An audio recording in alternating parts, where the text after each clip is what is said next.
God is still good amidst all the chaos that is surrounding you, amidst the circumstances, amidst the situation, amidst the disappointment, amidst the rejection, amidst everything that you're feeling. I know you feel like it's just too much and it's too much to go through and to bear, but I'm telling you, in spite of it, God is good. Oh God, so good. It gets to me because I realize that, like, I'm walking in the promises of my grandma, and I'm walking in the promises of my dad, and my prayer for them is that, like, they can look at it and say, look, he's continuing this legacy. God is good. God is faithful. Hi, I'm Erika. And I'm Sean. And we are the Blanchards. This podcast is created to be a safe place where we discuss topics regarding faith, love, family, marriage, and everything in between through the perspective of an interracial blended couple focused on ministry and mental health. No topic is off limits. We're about to have adult conversation through the eyes of a Latina scholar, life coach, mother, and wife. Along with the perspective of a Black king, engineer, entrepreneur, father, and husband. We're about to take brown and Black excellence to a whole new level. Family Unlocked starts now. All right, welcome back, guys. Welcome back. Hey. All right. How you doing, Mr. Blanchard? I am doing well. For me, just give you some context, it's towards the end of the semester for me. So things are still a little bit hectic, but it's starting to, I can see the light at the end of the tunnel. So I'm looking forward to it. Awesome. I'm excited. I just finished mine and I got another degree. Oh, I wasn't sure I was going to say anything, but yeah. Go ahead. This one's actually a master's in clinical psychology, which allows me the opportunity to start my actual dissertation process. And while I did a master's project that is leaning toward what my dissertation is going to be about, and so the subject got approved, and but I still have to go through all the wonderful, checklists of making sure I have all that done. But I'm starting my clinical hours, and that's really exciting. And so I am going to be registered as an associate psychologist. So good thing. Now I want psychologist associate, something like that. I'll learn. I am so just to give you guys context. This is such a big deal because I remember when we first had the conversation about you going to school to get your bachelor's degree, and now you're going for a PhD, and to be on this journey and to see you accomplish the things that you're accomplishing, it's amazing. I actually was getting my associates. Yeah. Did you say associates or bachelor's? I said bachelor's because I remember you were getting associates. Yeah, you went to my associates graduation. Yeah. And I just was like, I have to knock this out. Because I knew I wanted to do something in psychology. Mm-hmm. I wasn't sure if I was going to do anything in therapy because that wasn't always fun for me. But yeah. So yeah. Yay. You're killing it, man. This girl is just, I'm always in awe of her and her dedication and the fact that she's able to not only just, she's a mom, she's a daughter, a caretaker.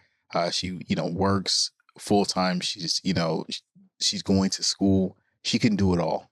And so to be close and are in proximity of the things that this beautiful woman can do, sometimes it just takes my breath away because I realize wow, this is like a modern day superwoman that she can still do it. And she's doing all these things and it's inspirational for me. I'm like, you got to get in the PhD. Now, I'm getting my master's, but I'm stopping at that. It's a wrap. After that, I realized at a certain point, I'm like, yeah, it just ain't for me for anymore. But to see her continue to excel and do the things that we talked about so many years ago, and that has come into fruition, it is just amazing. And so I just wanted to let you know that I'm so proud of you. I'm so in awe of you and all of the journey. And I'm just looking forward to everything that comes with it. So I love you, baby. I'm proud of you.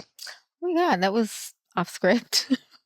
Well, I appreciate that. I mean, I think, I had this friend that used to tell me Erika, I've never met someone who, when they say they want to do something, they go and do it. And she would tell me I'm always just not just proud of you, but I'm like, wow, because you had a kid so young and you were like, no, I'm having my baby. Mm-hmm. And then you had another one and you're like, no, I'm having this baby. And that's 100% true. My kids, my two older sons were I think what grounded me and made Mm-hmm. me make better choices, even though I was still kind of running game when I was Yeah. when I had them. I still had to be out there doing what I knew what to do to take care of them. Mm-hmm. Um, but to see like I knew I think the hardest part was going back to school after I had already finished my education, but Yeah. changed to something totally different. Mm-hmm.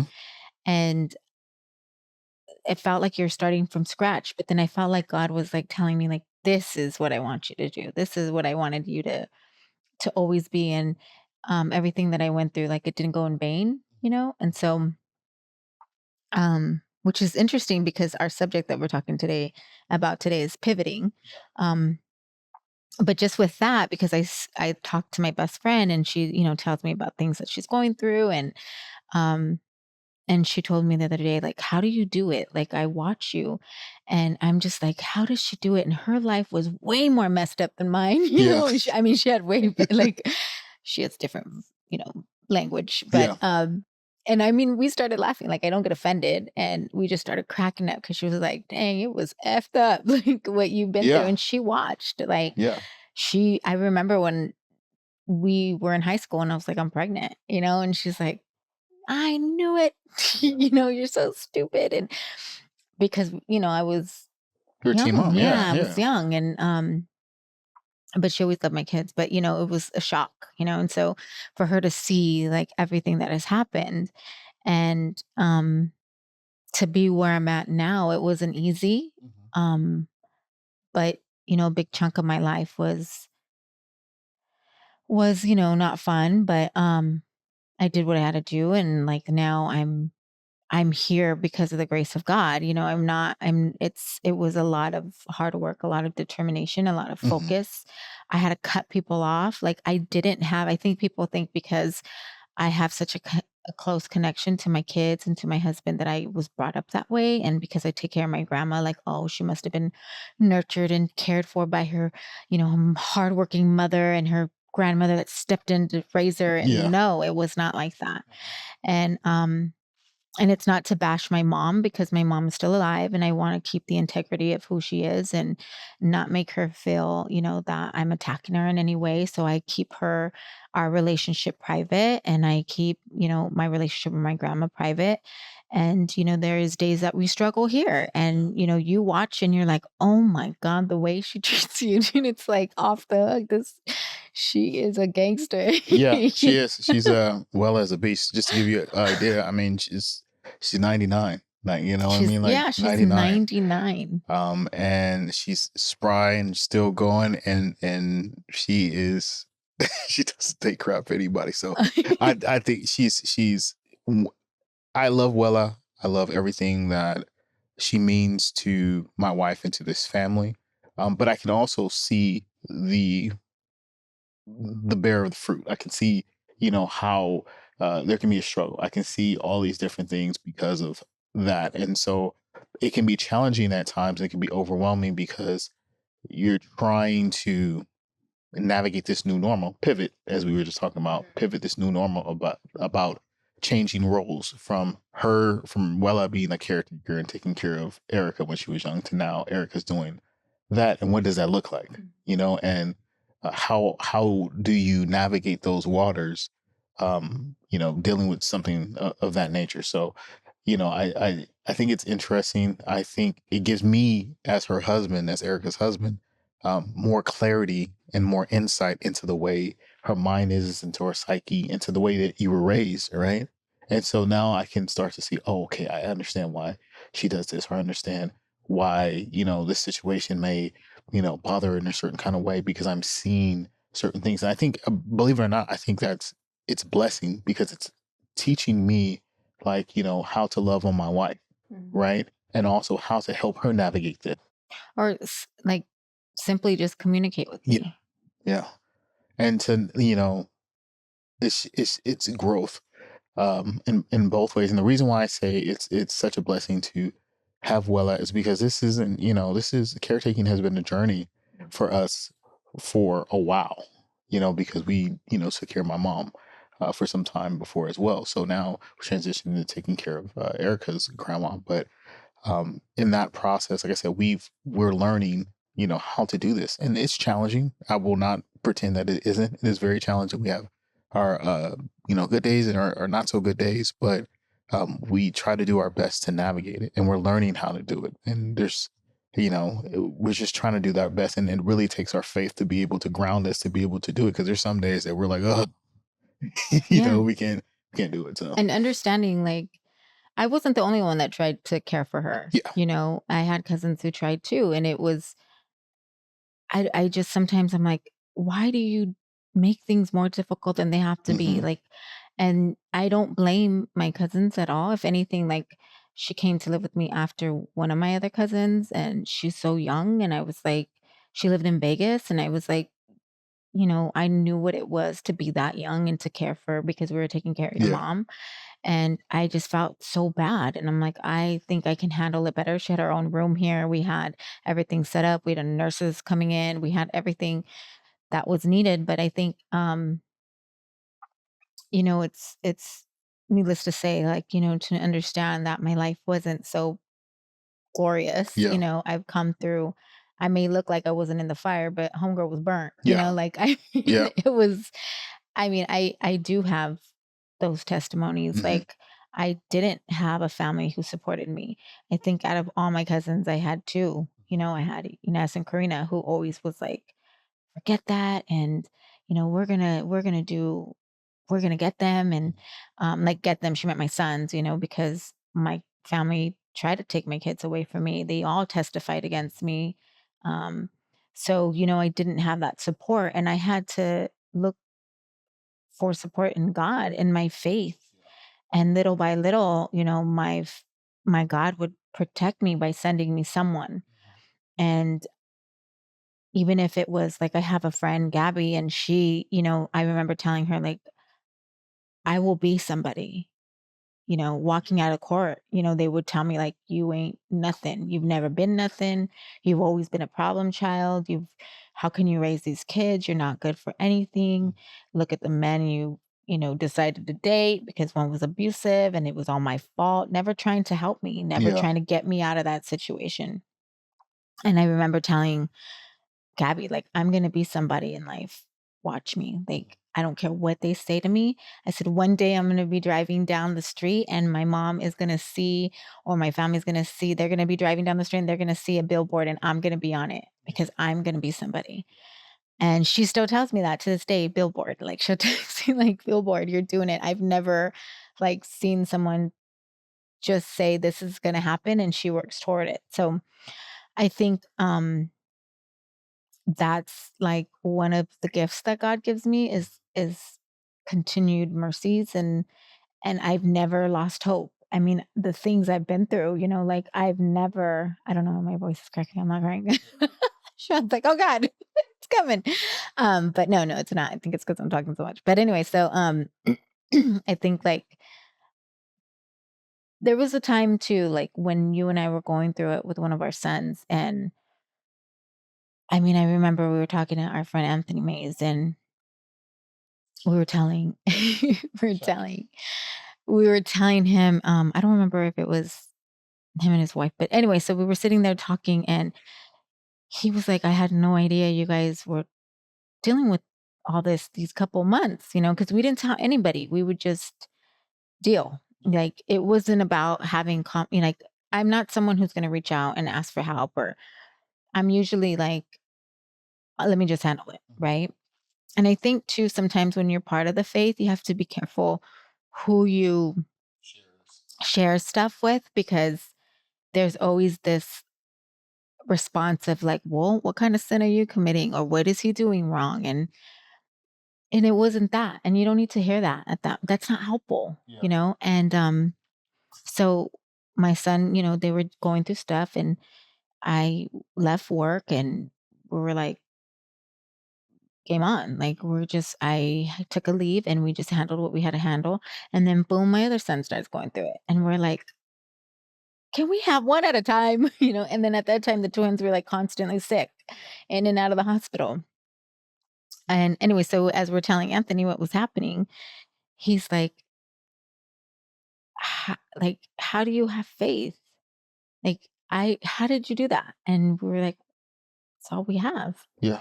That's all you can really lean on. I mean, Yeah. That, but how can you not have faith? oh yeah, Like, but it doesn't mean that there wasn't moments where it was tested. It wasn't moments where you didn't know what was going to happen on the other side, but you had to believe. To be honest with you, we had to have faith for our kids. We had mm-hmm, to pray them through it. We had to believe them through the situations that they were going through. We had to have faith for ourselves, for each other.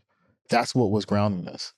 Because if not, if it wasn't for our faith, if it wasn't for us, seeking God first in all these situations, I don't think we would have been able to sustain. Not even I don't think I know we wouldn't have been able to sustain it within mm-hmm, our own being, right? Because it was intense, and mm-hmm, to be able to pray over situations, especially some of the situations that you encountered with our kids, was very, very intense. mm-hmm.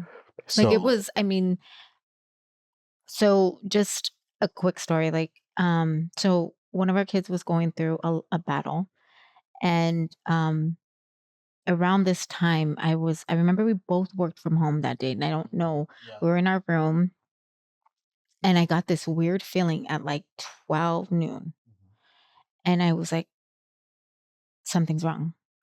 And I was restless. I couldn't concentrate. I wasn't like going back and forth or anything, but I was like, something's wrong. And Sean was just like, just it's gonna be okay. It's probably just your anxiety. We'll be fine. I'm okay. We're okay. But I was like, no, something's wrong. And so we got a call. And at this time, my kid was already an adult, or I think when you're over what 14, you don't have to. You don't need a parent's permission for like health Kaiser or whatever. And they said, "Oh, they haven't called you yet?" And I was like, "Who?" yeah, And he goes, "I can't tell you because of HIPAA of like this clause, confidentiality clause." And I was like, "Who's supposed to call me? Like, what?" He's like, "I can't tell you. I'm so sorry. I'm so sorry." And I'm like, "What happened?" And he wouldn't tell me. And he just said, um, "Stay by your phone or something." And I was like, "You're insane." And he hung up. And so we decided to drive, like the classes he was taking Mhm. at the school, everything, wherever he was at.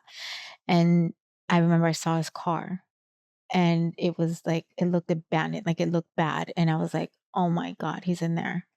And I couldn't even get out of the car. Oh, I think this is the same situation because there was a couple of situations where we had to Oh God, drive there were so over. many. Yeah, where we had to drive over, and I mean to have that feeling. Oh my God. I've never like, usually when there's like this fight or flight, like I fight. Like I'm like, let's go.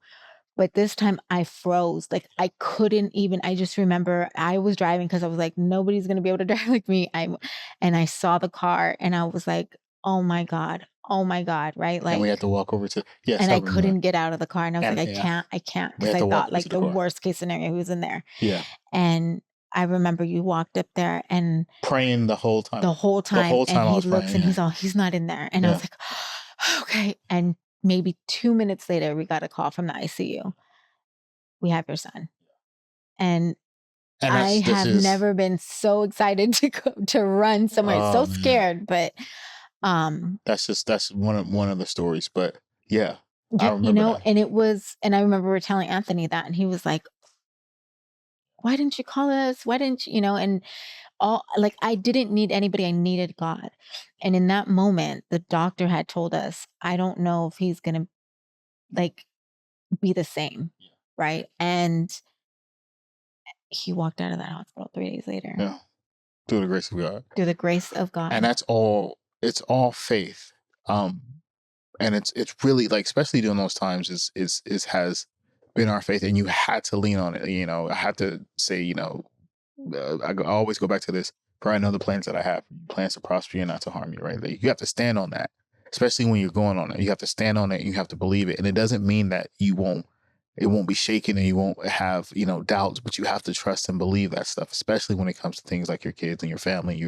You're leaning on it, you're holding on it, and in those moments, especially when walking to that car, it felt like forever. And I'm having all these thoughts, but in the meantime, I'm just praying, praying, praying, silently praying, praying, praying. And then as soon as we get to it, and the fact that he wasn't there, you've you can't even you can't imagine the elation that you're having Mhm.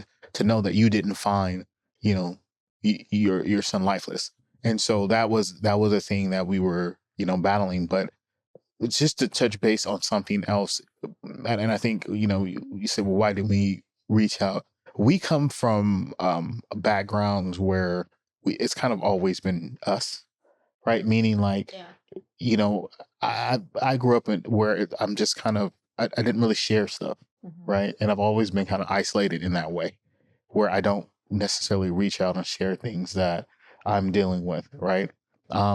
And I think you're the same way, right? So we, you know, when it comes to things like that, you know, we just, it was something that we're dealing with. But to touch base, to even go further, and this is why I tell some people sometimes when we're doing the prayer line, is that sometimes what works is just praying, just praying. You don't have to necessarily, it doesn't have to be a call, but sometimes it could be a text like, "Hey man, you was on my heart, just thinking about you. Hope that everything goes."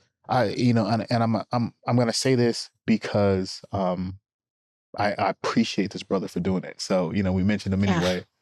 And it Um, was when you tell me that story, yeah, it always makes me cry. it always, it was, I was dealing with a hard time and it was so random. It was so random. I was dealing with some things and whatnot. And then, Aunt sent me a text. It was like, "Hey man, how you doing? How's it going? You know, just thinking about you, you know, I haven't heard from you in a while." It touched my heart so much because I think that sometimes people can look at a situation and feel like, okay, you guys are good, everything is good, you got it made. But sometimes you just need to know that somebody is thinking about you and somebody's caring about you Without needing without needing anything, without, and then the fact that he was like, "Hey bro, like I'm just checking on you, you know, and I just want to make sure that you're good."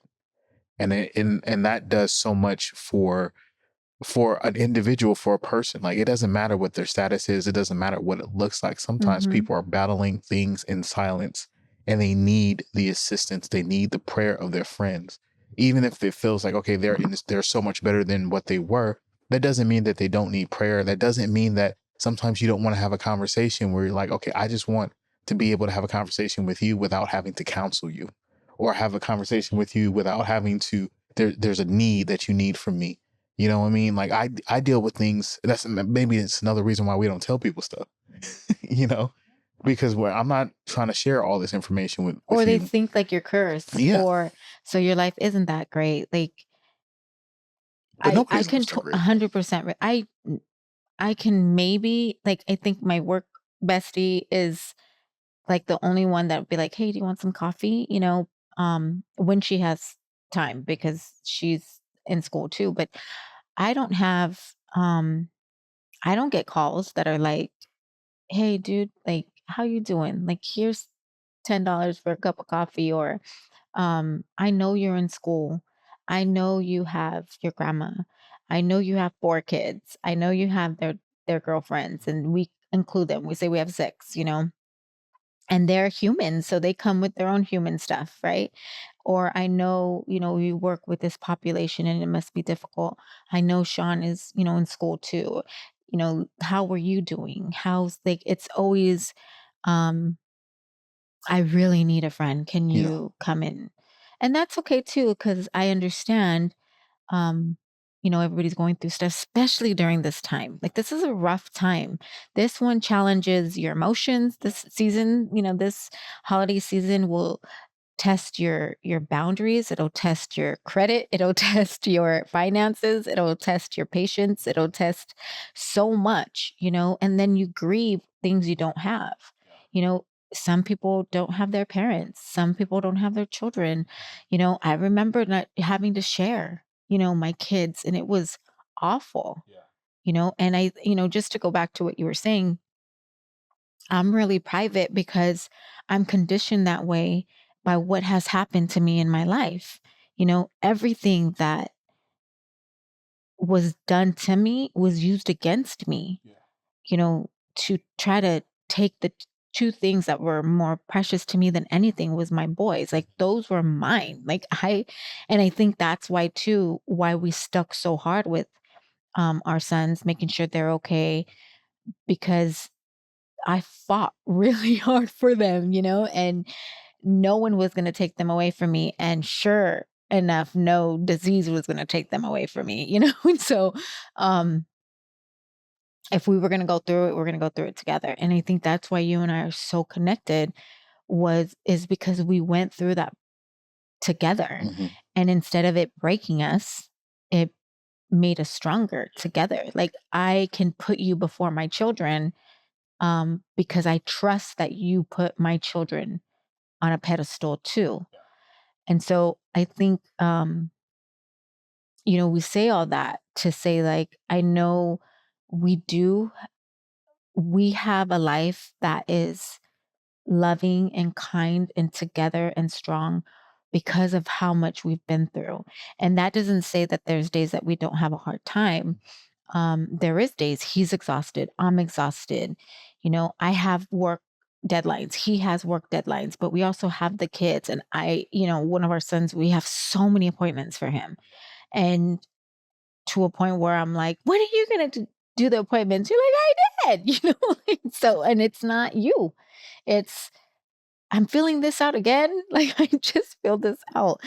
And then when you come home, there's, an elderly lady who doesn't mean it. She's old and she's like, pay attention to me, come and sing and dance for me. And you're like, I don't want to, and then she's calling you out your name because you won't give her what she wants, so you're like, but I think that's, important to notice. Like, I think that's one of the important things or the reasons why we wanted to do this podcast was to give hope to relationships, to Yeah. people, to families. I think that's another thing is that there's, sometimes people don't have the example. You know what I mean? I mean, we didn't grow up with the example.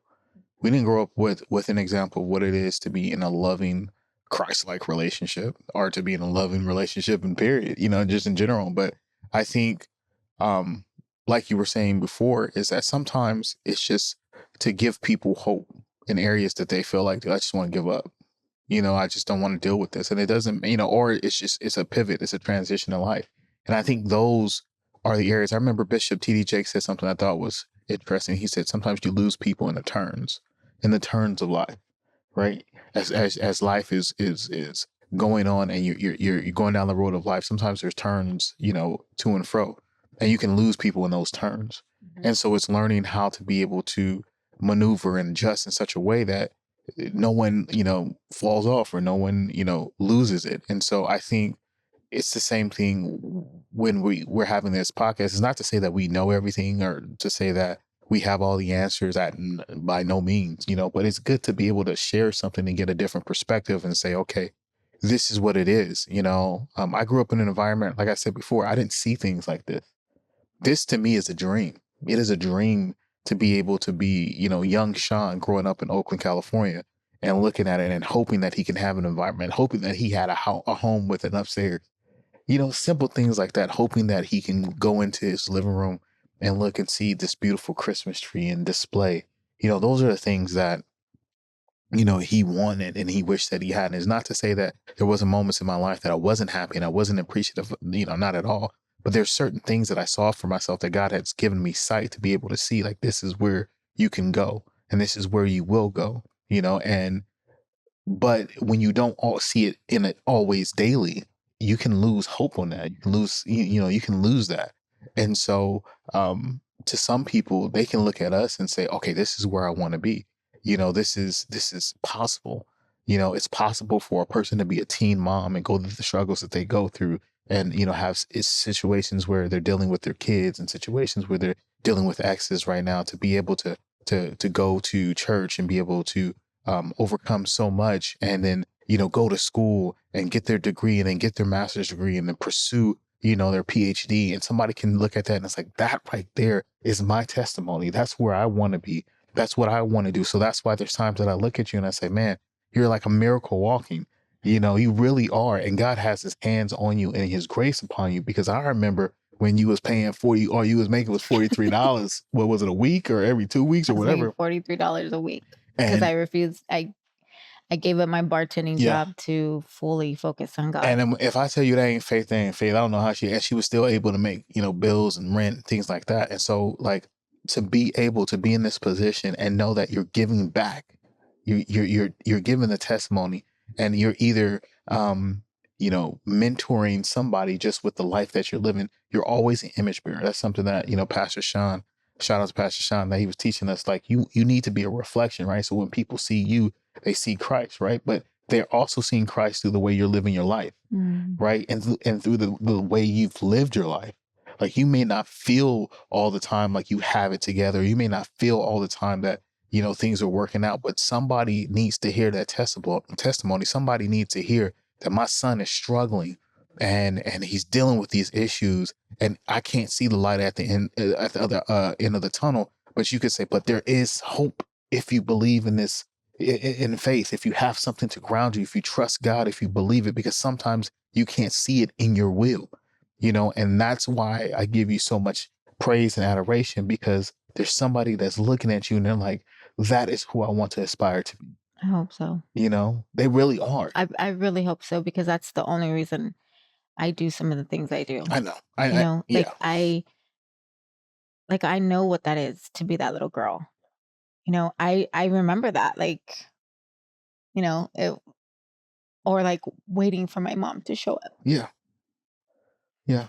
So, like, I do want to, like I've always wondered why she cannot love me. Yeah. And I think, like, and I thank God for, like, the Andreas that came in. Like, Andrea loved me.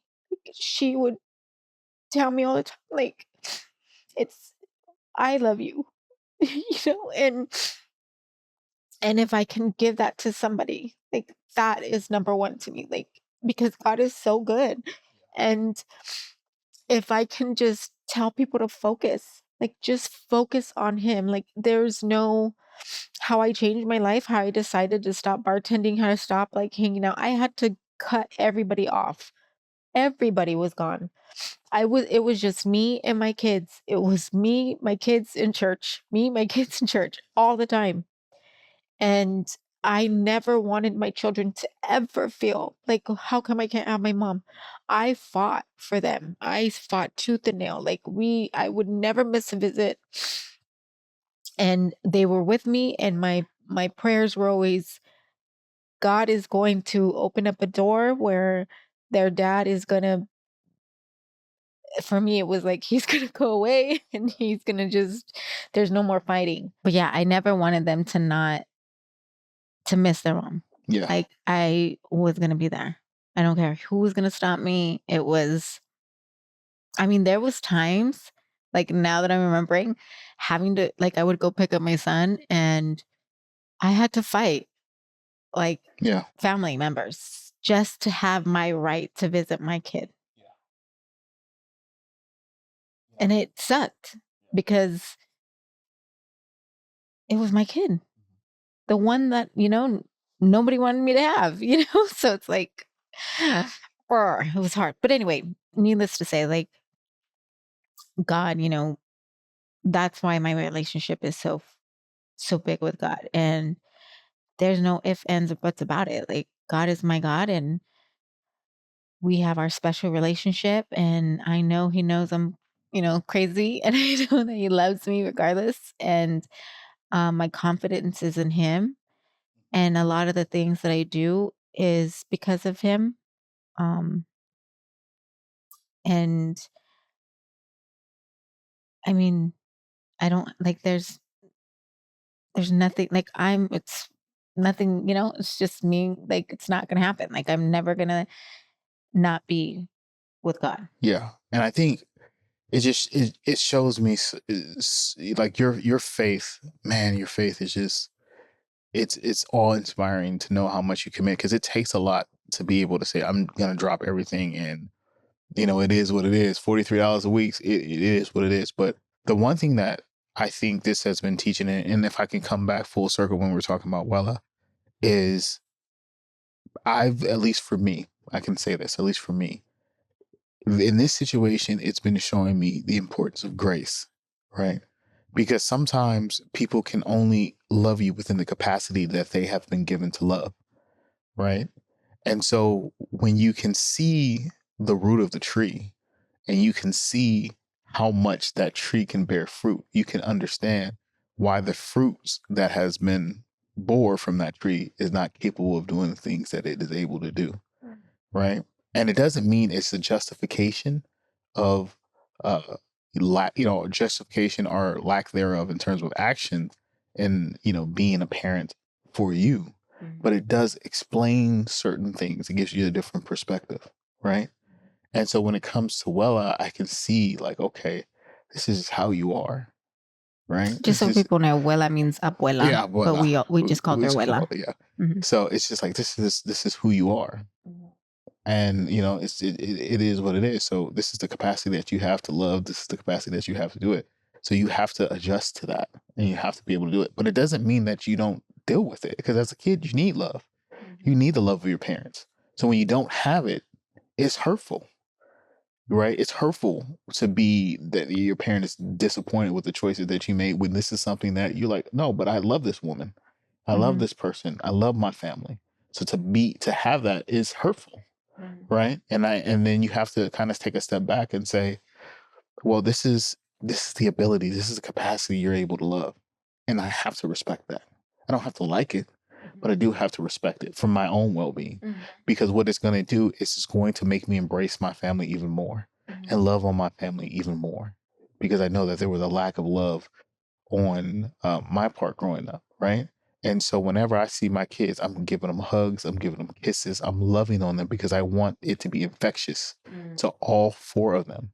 I want all of them to understand that they are loved. When they walk through that threshold of that door, they know that it is peace and then there's love in this house, right? And I want you to be able to experience it too. I want you to be able to say, yeah, I didn't necessarily grow up with that, but the love I have in my life today, it's only through the grace of God. Mm-hmm. You know what I mean? And it's only through that I've been able to, have some of these holes, these voids in my life filled, because everything that was tried to be snatched away from me, God not only gave it back, but he doubled it and then some. So I know that he has grace upon my life. I know that he has favor upon me. I know that he has mercy upon me. And I have to give him glory in these situations. But yeah, and out of all that, like I noticed the most that he talks to me. Yeah. And I don't want to. And I remember talking to you one time, like, I don't want to lose that. I never want to not hear God's voice. And there's times that, I'm still that girl. Like I'm still, that girl. So yeah, you And got some rough edges. You still there? And I have to, like, sometimes I'm just like, well, don't try me. Like, Yeah. I'm not, I don't know if I justify it, but I'm like, right is right and wrong is wrong, and, but for me, like for the ones that I love, like I truly love, there's so much grace, and I make sure that they feel it. And I think that's, what I think people used to struggle a lot with me is that I showed my emotions a lot, especially when I was little, and I didn't know how. I just wore my heart on my sleeve, and they just would label me as, a nuisance, and I was a brat, and it was, whatever. And now I see it as like, I'm the one that will go. If I see somebody crying in church, I'm going to go hug you. I'm going to go hold you. I'm going to pray for you. What can I do to help you? Silver and gold I may not have, but prayer I got. Silver and gold I have none.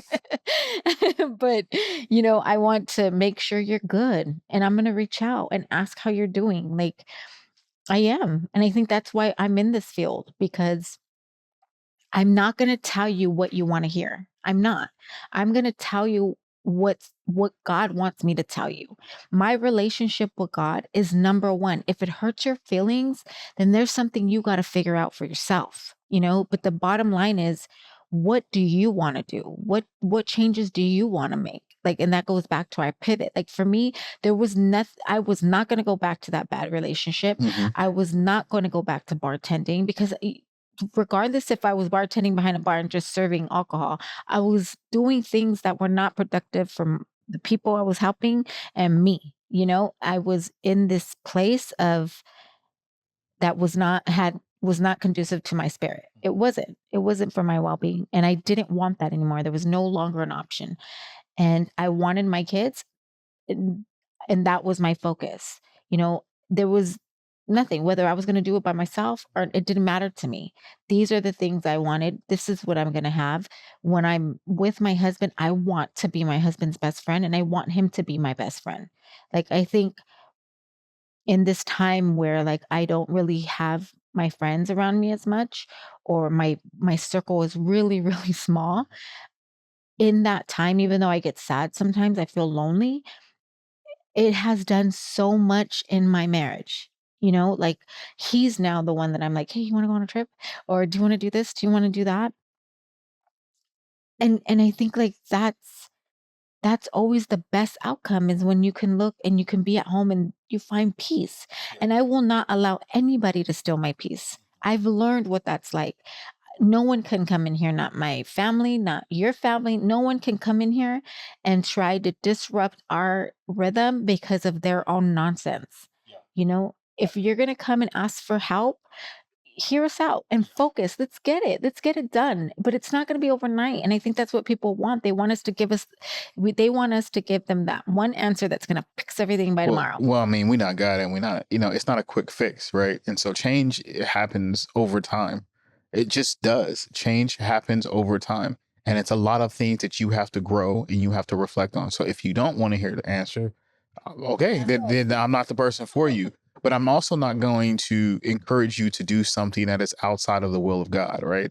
So, I'm going to try to give you the best advice that I can give you, right? Based off of my own perspective and also based off of the word. If anything else, you don't have to listen to me, but you do have to listen to this word, right? And if the word is telling you you need to, pump your brakes to do something like that, then you can't argue with me. That's something you got to take up with God, right? I'm just going to give you back to the word, right? And because I know I don't want you to be destroyed by the actions and the things that you're doing, right? So whenever we give people advice, I try to preface that advice, or I try to say, hey, let me send you the scripture just to know that, it's being supported. You know what I mean? And that, it's not just me speaking off the top of my head, just saying some random stuff, that it's really, hey, now this is what it is. Now, what you do with it is up to you, right? I can only give you, take you to water. I can't make you drink it. And that comes with everything in life, right? You have to take the initiative to be able to say, I want to see change. And it has to start here. It's not about going to every different people to try to get a specific answer so you can feel good. Sometimes change don't feel good. When God is trying to transform you, it doesn't always feel nice. Pastor Sean said something today. When you're going in the fire, when you in this fire from a refinery, right, where it removes the impurities, like it's you got to go through some heat. And it takes a lot of heat to remove those impurities. But as you continue to allow yourself to sit in the fire to remove these impurities, you're going to be perfect. He's going to mold you to be the things that you need to do. But if you're going to change and you're going to change in the direction that you want to be, then you're going to have to go through it. You can't continue to be the same old you and expect a different outcome. You cannot have that. So I say all that to say this. Don't come to me for advice if you don't want to hear an answer like that. I can give you grace and I can give you mercy on it, but I'm also going to give you this truth. And if you're not willing to hear the truth, then I'm probably not the person you want to come to. Nice. Yeah, because our obligation first is God, Yeah. right? Like, I'm not trying to make you happy and upset God. Yeah. Insane. I'm not trying to call your emotions. You know what I mean? Like I'm not, like, he didn't send me to do that. And I think that's why I always lean back on faith. Like, I'll send somebody some scriptures if they're going through stuff, or I'll tell them, like, if somebody's battling something, like, hey man, I have anger issues. Okay. This is what you should do. Go to YouTube, type in sermons on anger and look it up and listen to it. And I kid you not, because people's like, well, why, that's not what it is I'm looking for. Okay. Well, I mean, then go to God. I don't know what else to tell you, because these are the methods that I use to deal with the stuff that I deal with. And you had to be like consistent. I had to be consistent But with it. I mean, for example, like, I'm back in, like, I read the Bible, right? And Yeah. so, right. Yeah.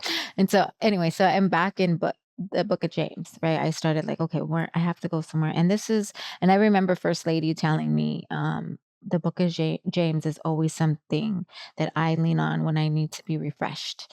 And I remember writing it in my Bible. And the first thing that my eyes focused on, it says, "Consider it pure joy, my brothers and sisters, whenever you face trials of many kind, because you know that the testing of your faith produces perseverance.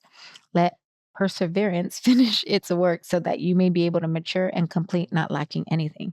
And I feel like that's it. Yeah. If I knew that my faith came through for me before, and it's going to come through for me again. And that's all I have. And I there was no way. I remember like going to these sessions, and we had to do like talk to these families had to talk to this therapist, and we had to talk about our like what we're going through with the person that we're trying to help. Um and they were kind of telling the parents, like, you got to let your kid just do what they need to do. You have to put strict boundaries. You can't let them do this and that. And I was like, not gonna happen. And they're like, "Why?" And I'm like, "Because my kid didn't deserve to be born into a teen mother with an abusive partner. And he's only regulating by how he knows how to regulate. And so by you telling me to give up on him and tell him no, no, no, rather than teach him other ways to do it, is not going to help him. So I'm not going to throw him out. I'm not going to take away his vehicle. I'm not going to do anything that you're thinking I need to do, because that's not going to help him." Yeah. And I felt like I just shut the therapist up. Like, she was like, "Next," because Yeah. you're creating chaos and chaos, Yeah. and when you're trying. So I understand those families that are going through it, you know, and we get so many families that come up to us and ask us questions. And I have one where, they're like, "My kid is going through it and they're here." And I was like, "Oh, girl, I was there." Yeah. I Not just my kid has been there, but I was You were there. there. Like, Yeah. I was, The kid. It yeah, was I me. was the kid. And she's Yeah. like, "Shut up." And I'm like, Okay. "Yeah, been there, done that. Yeah. I got it." And that for me was to give hope. Yeah. Like, sometimes people just, kids at 18, 20, they just be 20, and they're acting a fool. Yeah. They're trying to figure it out to the best way. And you have to realize that they're young, they're immature. Just because you hit your 20s does not mean you're mature. Yeah. Just because you hit your 30s don't mean you're mature. You're trying to figure this stuff out. And you're doing the best that you can. And as parents, especially, we have this episode about, parenting adult children, right? How to do that. You're navigating those waters. It's hard to do it. It's hard to try to get your kids to walk a line, where realistically you didn't necessarily walk that same line, right? But so this is where I go back to what I said about grace, right? Because I think we want our kids to follow a certain structure, right? But we have to realize that your kids, they may have come for you, but your kids are not you, right? So they may have some tendencies, but they don't have all the tendencies. And so you have to be able to navigate. Each one of these boys are different. They may have some similarities, but they are different in how they need to be handled and talked to. And I address them differently.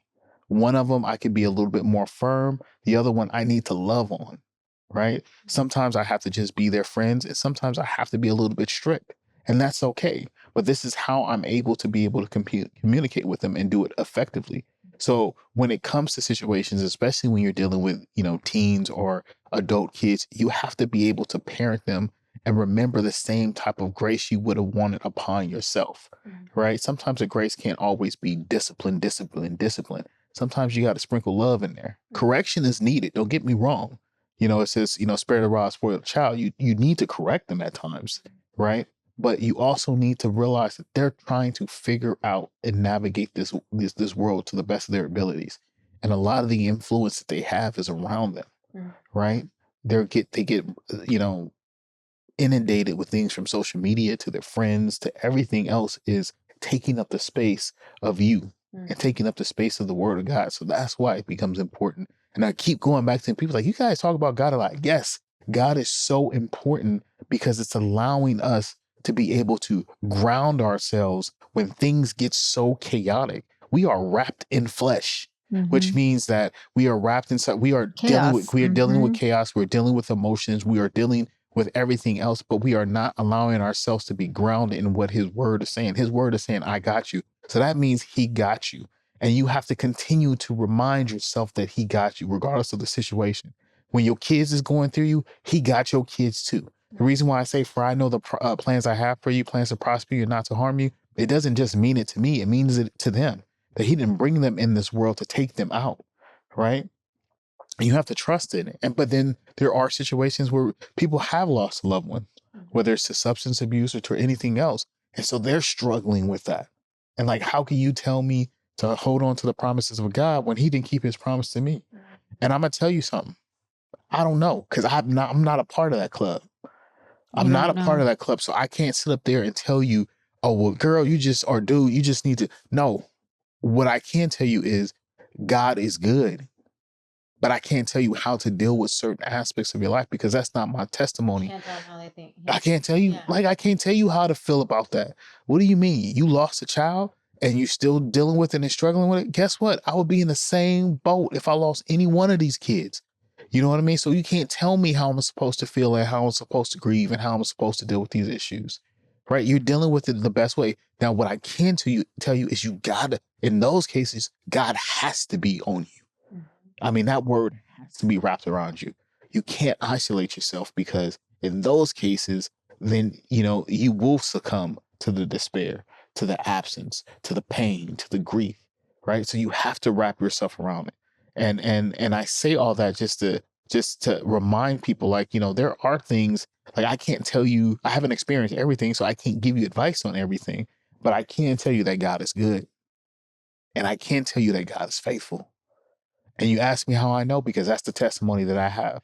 You ask me how I know because that's the testimony that my grandma had when she was praying over her kids and praying over her grandkids and saying one day one of these kids is going to be, X, Y, and Z, and believing and trusting. So when I'm here at 42, going to church and being a deacon and doing the stuff, I think about the promises of my grandma.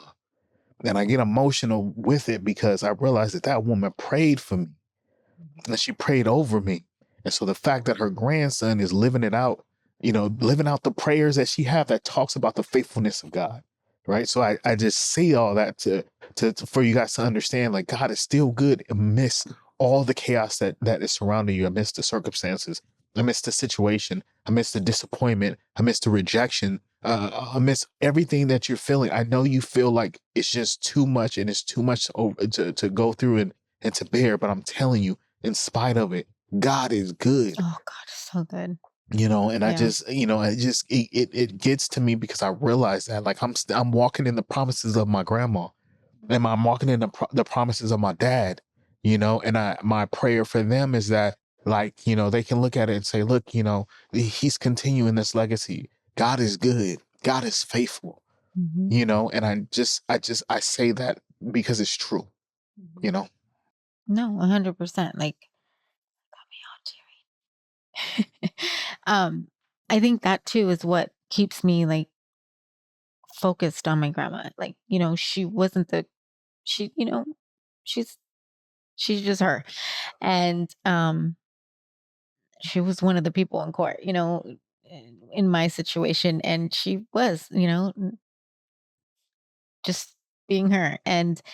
But I know she came to this country for us to be somebody, for my cousins to be somebody, for my aunts and my uncle and my mom to be somebody, and or my uncles and my aunt and my mom to be somebody. And I can't imagine that difficulty. And she taught us to pray.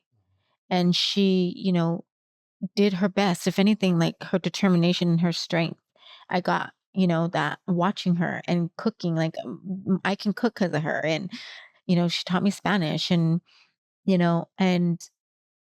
I respect her because of that. And I love her. I love my grandma. And, it's sad to watch somebody have such a horrible brain disease. But I walk with you because I know how much you love your grandma too, and how much, she's passed, but she gave you that determination to be that man of God. And how else honor her than to do what we're doing, you know? And I'm so proud to be your wife, and I'm proud to be a part of this family. And I think, you know, it wasn't always like this when we were going through things. Sometimes I had to be like, Sean, wake up. And I felt alone. I felt like I did a lot of the stuff by myself, but I also knew how scared you were. And, you didn't want to lose any of our children either. And I think that when we say like we were focused, it was not an option. Divorce wasn't an option. Separation wasn't an option. We are in this together. I think that's what you get out of not giving up is if divorce is not an option, don't make it an option and don't make it a threat. Yeah. You know, if you want to make it better, then let's do it, It's true. And just to be honest with you, man, I can't even imagine myself seeing on this day. It's rough out there in these streets, man. Oh I my am God, not I know like, those dating shows and stuff. Like, who it's wants to like, date? I've invested way too much. Just like we yeah, were talking, I think we were talking to our pastor Kadir, yeah. and I was like, even if I don't think this would ever happen, but even cheating, like he ain't going, like I'm not leaving. No, You know how much you think I'm gonna give this away? Like I put a lot of work into man, this for somebody to have the fruit of my labor. Pastor said something today that, it just really hit so much. He was like, I am offended if you Mhm. even come up to me and think that you And have, we had just yeah, had we that just had this talk. Like conversation. I'm And I like, was like, and I'm the same way. Like when I get approached and I have my ring on and I'm like, no, I'm married, and you still keep going, I'm offended, and I will like. I was like, how dare you? now what did you say? He's like, well, I I do I'm appreciate. offended, one, because I'm married. Yeah. Two, I'm offended. Look at you.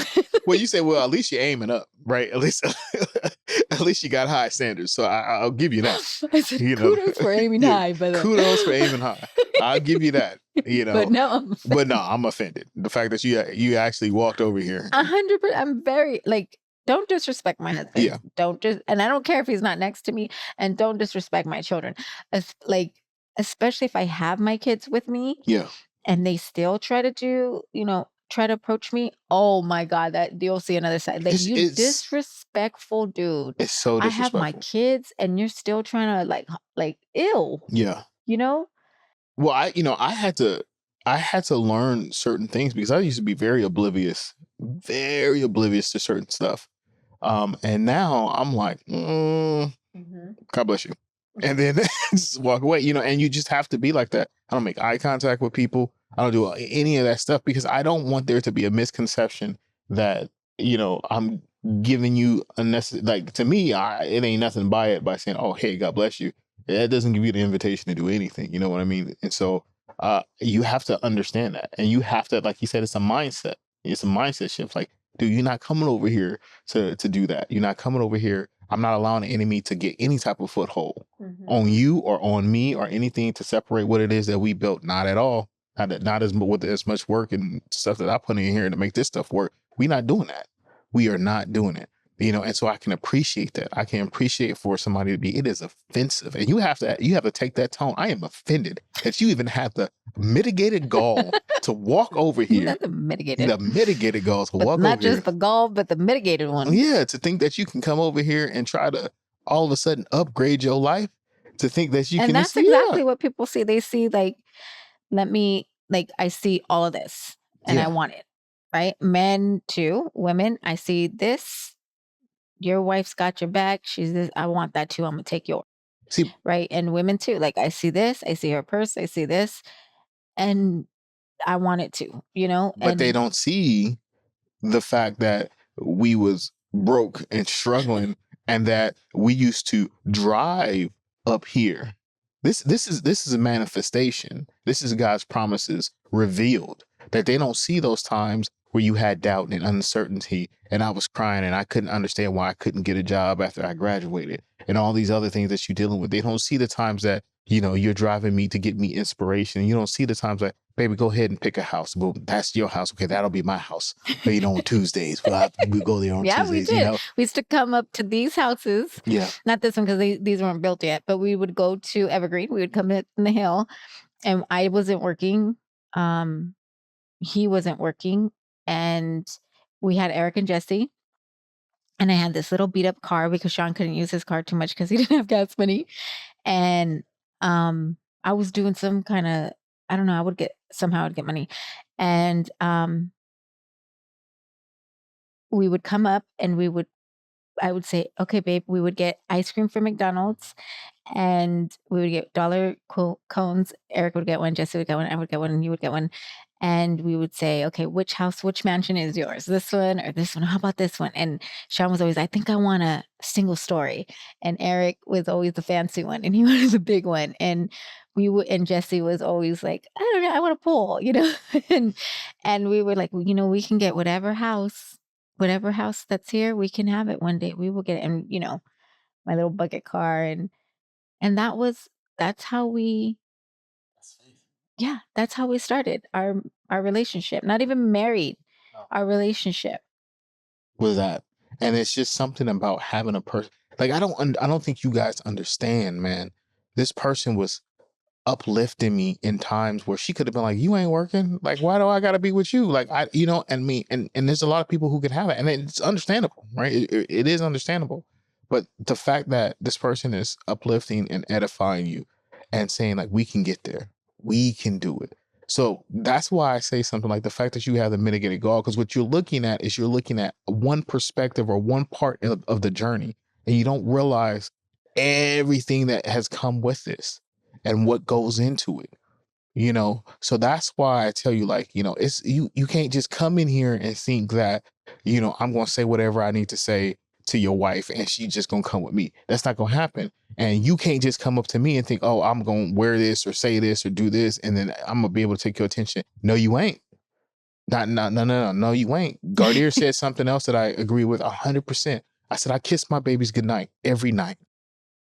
Every night. And I wake up every single morning and I love on them every single morning. So there is no way I'm going to allow no freaking Jezebel or hell, hound from hell to come up in my house and take me away from what it is. My kids they have their father in their lives. What makes you think that it's okay to come in here and think you can take that away from them? When you put it into that perspective, man, like, he was like, how dare you? He said, how dare you? He's like, how dare you think that you can come in here and scar my children? Woo, that was fire. Because it takes it out of the realm of you. And if some people can be like, I love my wife, but I love my kids, right? I love my kids. But see, that's the part that, like, when we're talking with him, it's like we always put our kids first, even though when we say we don't, I think there's a different perspective. Like, my husband is good, my kids are good. I'm good, my kids are good. That's why we put ourselves, I put my husband first. Because, when it comes to the finances, like, I handle the finances, I make sure, but I put my husband first. Like, I know he's not be like, Erica, don't go and buy no da da da da da. You better pay these bills. He's never had to worry about one bill. And that's, if anything, the hood taught me, I can flip $1. I can make the books are clean. I can make that stretch. And I can, if Sean's like, we want to go to Cabo. Okay. And I stack it and I stack it. And that's one of the things that one of my friends used to trip out on. She'd be like, you have a fund for everything. Yeah, I had a Disneyland fund. I had a Mexico fund. I had, the back to school clothing fund. Like, I had funds for everything. I wouldn't touch it. And I just stack the bread. So if I see like shoes that I want, first off, I find like an outlet, and I found, like, if anybody wants to ask me how to get these, oh my God, I found the most amazing luxury outlet. And so, like, the shoes that would cost $800, I got them for like $250. And that's why I have 2 of them, but anyway, so, like that, I know what is important to him. He wants the house to be He could still open the door. All the bills are paid, food in the refrigerator. My kids look good. You look good. Don't be walking around looking all raggedy, and that's it. Like you're not super like difficult in that regard. Like my kids can't be looking all crazy. I can't be looking all cute and my kids look like crap. Like he's not gonna have that. But I also remember like one time we were talking and I was like, yeah, you got to be careful because some women, not all of them, some are real good women. I know a lot of really great females, but some, they don't know. They don't know better. And like sometimes they just want the life. They want this life, right? Or whatever life, like whatever life looks better than what they're dealing with right now. And I told you that I said, they see the purse, they see the shoes, and you're like, I didn't buy that. She bought them, like, and you know what you're gonna get from me? You're gonna get monitors. Yeah. Because you really need a computer. So that's something else that I thought was hilarious, and I'll bring this up because I think it's so funny. Is that she was like, for a while, you used to never give me the things I wanted. You would give me my he would needs. ask me like, what do you want for Christmas or for your birthday? And I would tell him, oh, I want this and that. He'd be like, well, what do you need? What do you need? She's like, well, I do need a new computer. Okay, so that's a need. I'm gonna get you a computer. But it would be like a whole bunch of different. She's like, you give me like technologically, you give me all the stuff that I need. But she's like, sometimes you wouldn't give me necessarily what I wanted. So I just thought that was hilarious because I was like, yeah, I do that. Like, what do you need? You tell me. Let me feel your needs. But that's because you're an electronics guy. Yeah. Like you're the one that got me my first phone, my first laptop, my first tablet, my first all that. I remember that. I remember I didn't have all that stuff. I had Metro for forever, even after we were married. And you're like, it's enough. Like you don't have to live like this anymore, But I mean, it was no big deal to me, But I think that's like I mean, you have like 7 monitors. Yes, I do. I have a lot of monitors, but there's a reason well, it's for it. not just a monitor. Like it's all in his computer, and he just has like a whole bunch of. Anyway, I have a command center. Just to let you guys know, I have a command center. But that's what he finds interesting. Yeah. Like we always know what to buy him for his birthday and Christmas and all that. But anyway, so to get back to the topic at hand, pivot.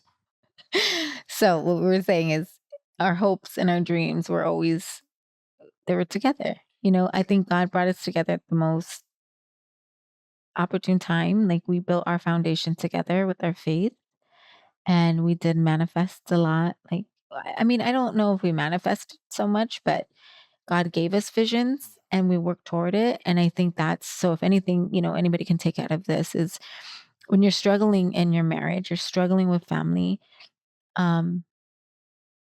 there's never an option of quitting, right? That's not an option. And I can promise that I can't promise you what it's going to look like. I can't promise you that you'll stay married or not, or your child will get better. I don't know, right? That's only what God can say and do. But I can tell you that it will get better by how you look at it through God's eyes. And I if there's any way we can help, we are more than willing. And I just don't want anyone to give up hope. And, that's really what I'm hoping. And what the pivot for us is you walk away from that life you no longer want. It's no longer an option. And you move toward your goal, which is God. Yeah, I agree 100%. And I mean, I think if you can find some anchor, whatever that is, there's some, and that's outside of, I would say outside of your will.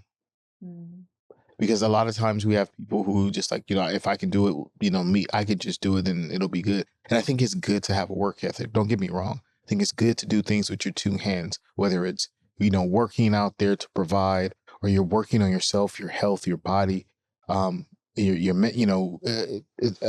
stimulating your mind in terms of education and things like that. But I think it's something when you are unable to do things within your will, there is something about having faith or believing that things can be okay, right? And as what I've noticed within my journey is that my faith is what grounds me, because there's times that I just don't know what to do within my will, but God always continues to be there, and he gives me his his word to help me through, and it's not that I'm leaning on this fairy tale. It's just something I'm believing. I truly believe in it. And when you live long enough and you experience long enough, then that word really does become a living word, because it's impactful in certain circumstances and situations in your life, right? And you start to realize, okay, this is what they mean. I heard so many people say this, and I used to be like, why do you guys always say that? They said it's something about having peace, Mm. something about the peace of God.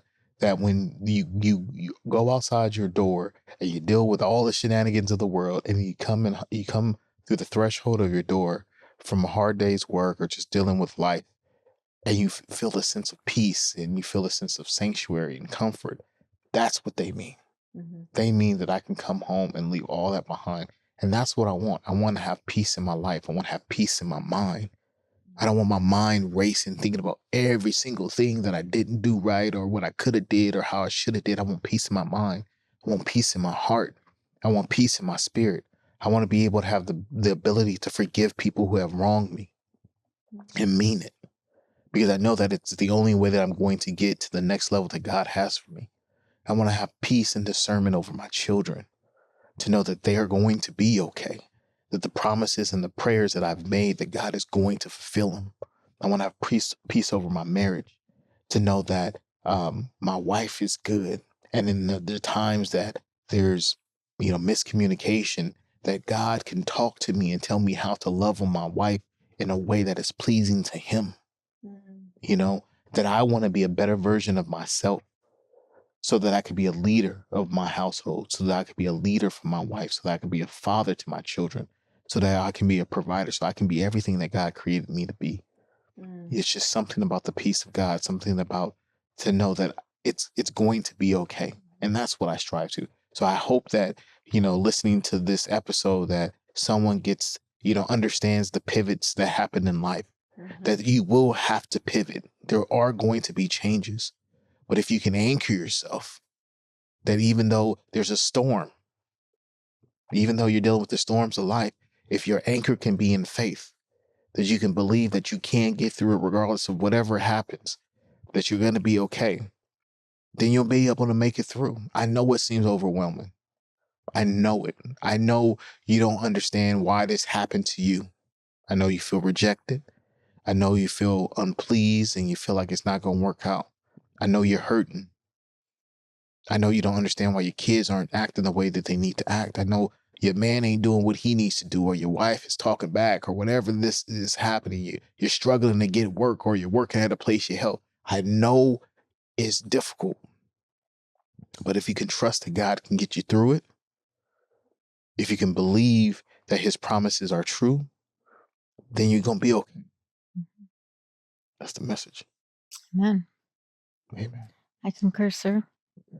And and with that, if you concentrate on God and your partner concentrate on God, God makes no mistakes.